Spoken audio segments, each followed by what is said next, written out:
India, a study in profile by Lieutenant Colonel Javed Hassan, published by the Services Book Club 1990. Now, this book was very important and had a great impact on the Pakistani military thinking. This was sponsored by one Major General M. Amin Khan Barki, the Commandant of the Command and Staff College, Quetta, and published by the Pakistan Army Services Book Club in 1990-91 and distributed to all officers. Before that, in I think 1987-89, Colonel Javed Hassan wrote a series of articles titled India, a Study in Profile in the Citadel Journal of the Command and Staff College, Quetta. Now, General Amin Khan Barki introduced the book as following, quote, "It had been felt for some time that studies on India, while covering many of the tactical, organizational and doctrinal aspects, left a void as far as the personality and the minds of the Indians were concerned. It was as important to understand the Indian personality as it was to know Indian concepts and organizations." Lieutenant Colonel, now Brigadier Javed Hassan, was assigned the responsibility to undertake just such a study which would unfold the mystery and enigma that is India. It took him 3 long years to complete what has turned out to be a well-researched and fairly voluminous work. Unquote.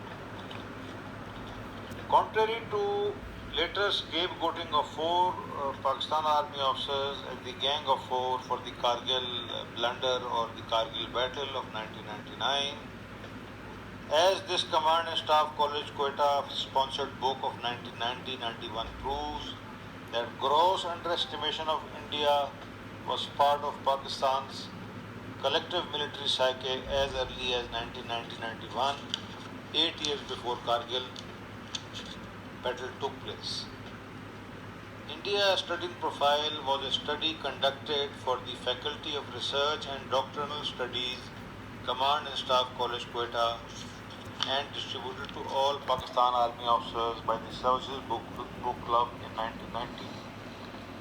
The book's organization is as following. Part 1 is titled India's Heritage.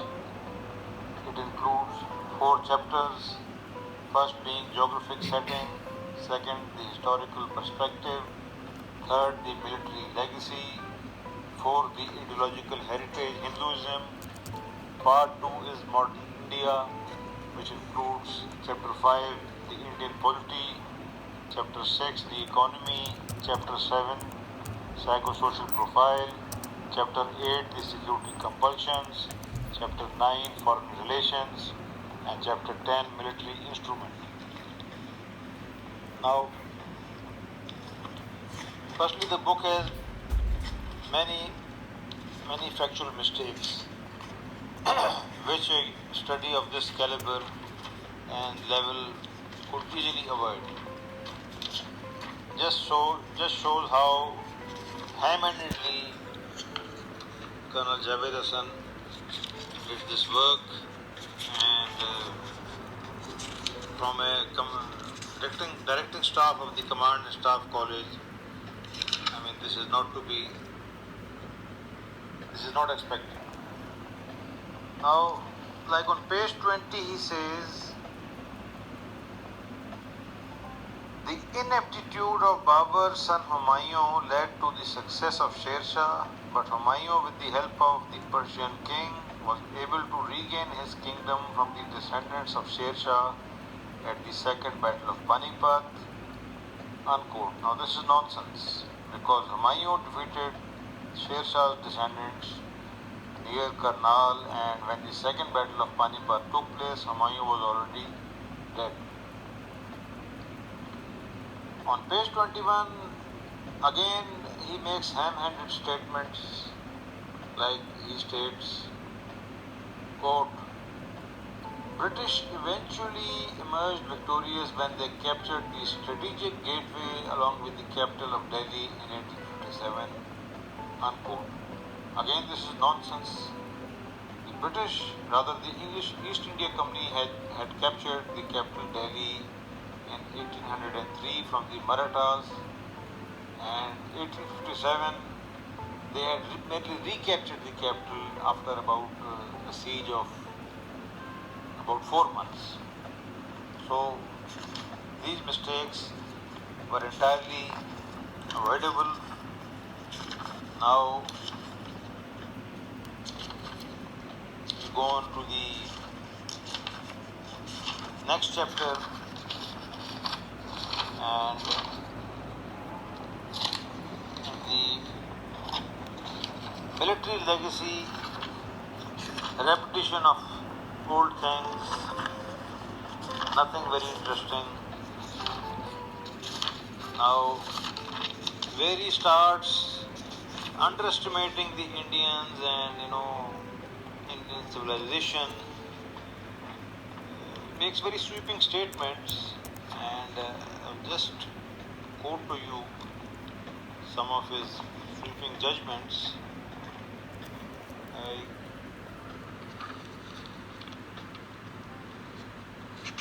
He says,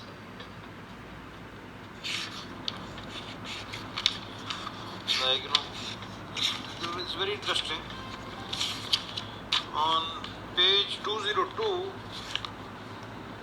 there is a heading, the psyche, national character, will and morale. Now, he states one of the Indian characteristics. I mean, it's shocking coming from an instructor of so-called very high-class intellectual of Pakistan Army. Like in a subheading, he says, deceit and hypocrisy, page 208. Now, he states in chapter 4 dealing with Hinduism, this aspect, that is deceit and hypocrisy, was highlighted with the observations of those who lived for long among the Hindus.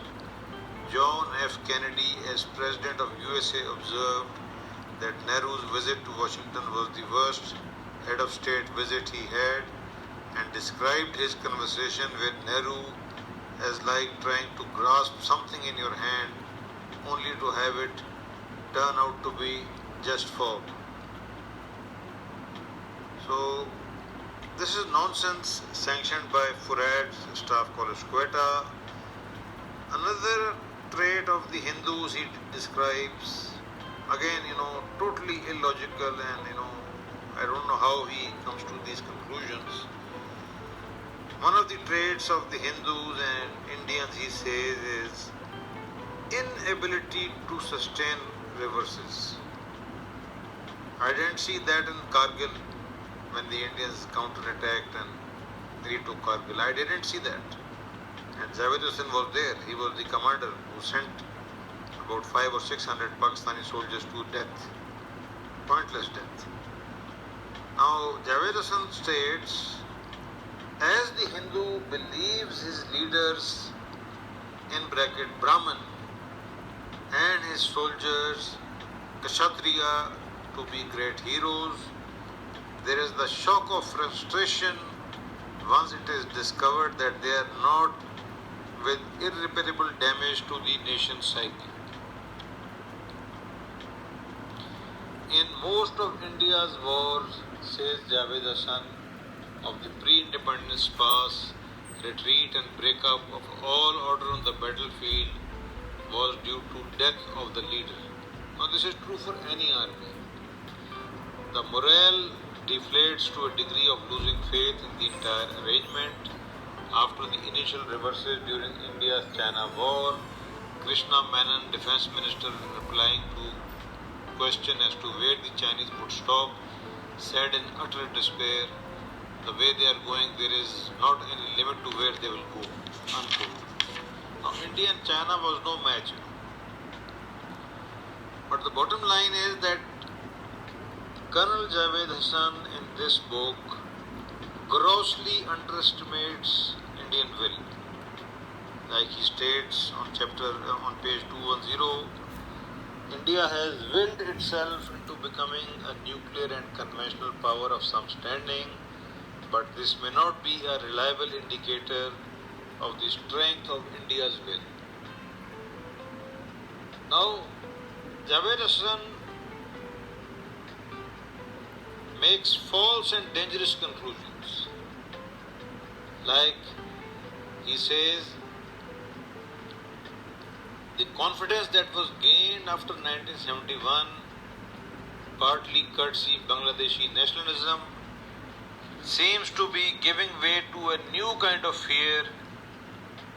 Pakistan's modest acquisition of weapons from USA and the long overdue but normal modernization of our armed forces is unnerving a country which after the 1971 war was sure of its dominant regional status.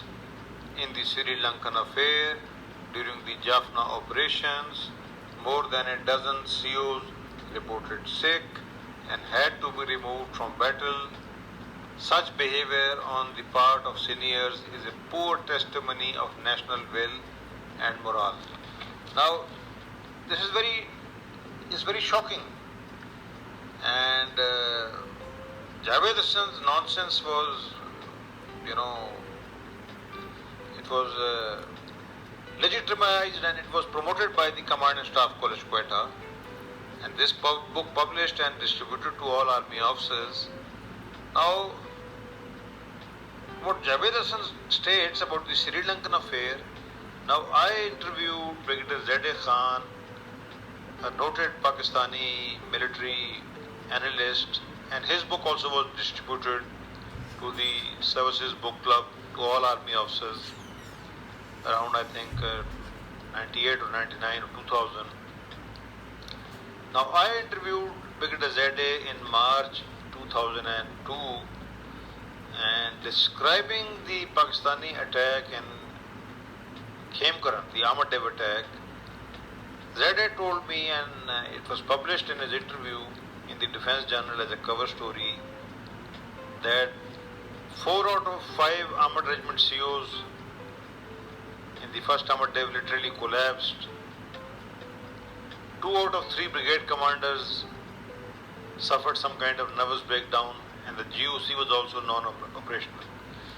So, morale breakdown can take place in any army. But Javed Hassan, he singles out Indian Army. As a matter of fact, when I read this book, I was in the armor school. I wrote a letter to Command and Staff College Quetta, which was published in the Citadel Journal in 1991, in which I critiqued Javed Hassan for making false conclusions. But